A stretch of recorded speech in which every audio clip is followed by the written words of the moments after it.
La pluie diluvienne du vendredi 17 mars 2023 n'a pas pu empêcher la tenue de la réunion des fédéraux et interfédéraux des partis politiques et responsables des mouvements associatifs, membres de l'Union sacrée de la nation Congo centrale, à l'espace Silem, dans la ville de Matadi. Cette rencontre, dirigée par le secrétaire général provisoire, M. Mabonzo, du PLT, est revenue sur la restitution de la dernière réunion tenue le lundi 13 mars dernier, dans les soucis de réorganiser l'Union sacrée de la nation de la province. Cher à Kassavubu, cette plateforme qui soutient la vision du président de la République, Félix Antoine Tshisekedi Tshilombo, il sied de signaler qu'après la récente rencontre entre les gouverneurs Guy Bandundu Nguidi et quelques fédéraux et interfédéraux, l'exécutif provincial, au nom de la paix et de l'unité, leur avait accordé une semaine afin de permettre au camp de maître Georges Pichou Bikembo, qui est hors mandat,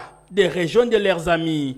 Au finish, les résultats de cette recommandation du numéro 1 de la province ont porté les fouilles, envoyant plusieurs fédéraux et interfédéraux, représentants de leurs partis politiques, rejoindre les camps de la raison dans ces assises de Silem. Aussi, il faut préciser que la paix et la concorde règnent actuellement dans cette union sacrée, car Doucé Mampangala, interfédéral du MCSD, et Bernard Kalombo, interfédéral du FONIS, le D, ont enterré la hache de guerre qui les divisait, en fumant désormais le calumet de la paix, dans une grande satisfaction de tous. Je parle directement à mon camarade Bernard, ce n'est pas bon. Moi j'avais pris la décision de ne plus jamais participer à l'Union sacrée. Ce n'est pas l'Union sacrée qui a fait du MCSD. Nous pouvons ne pas être dans l'Union sacrée comme structure, mais nous restons dans la vision du chef d'État comme Union sacrée. Je connais comment il a des valeurs.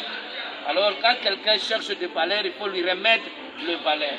Là mon frère, je présente mes excuses, je connais la personne.